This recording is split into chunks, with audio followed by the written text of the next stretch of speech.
Xitoy Davlat Mudofaa fan texnika va sanoat boshqarish idorasining muavin boshlig'i va Xitoy Davlatlik olam qatnashi idorasining muavin boshlig'i Bian Jigang poraxo'rlik jinoyati bilan tekshirilayotgan bo'lib, uning barliq ma'lumotlari Xitoyning organ torbatlaridan o'chirib etilgan. Xitoy shunda yuzini saniyalar, bir soatlar ichida o'riblam o'zgartirilgan. Mayli bu amaldor olsun veya başkası olsun, yıllarca Xitoyga chaparmanlik qilgan bo'lsa-mu, bir ishni atib uni ko'zdan yo'qotmoqchi bo'lganda, butun naslning uninki izdirikini yo'qotadigan. Yani izlesang topolmaydigan qilib o'tgan. Xitoyninki odati.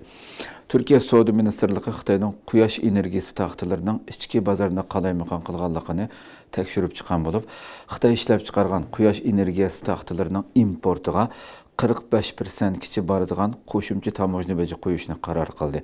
Bu qaror 5 yil kuchga ega ekan.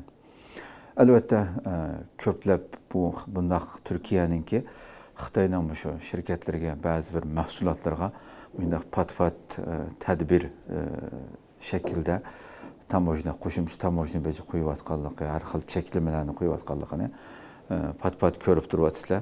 Bu eng yangi bir qadam Turkiyaninki. Şu Xitoyning quyosh energiyasi taxtlariga qarata yo'l qo'ygan.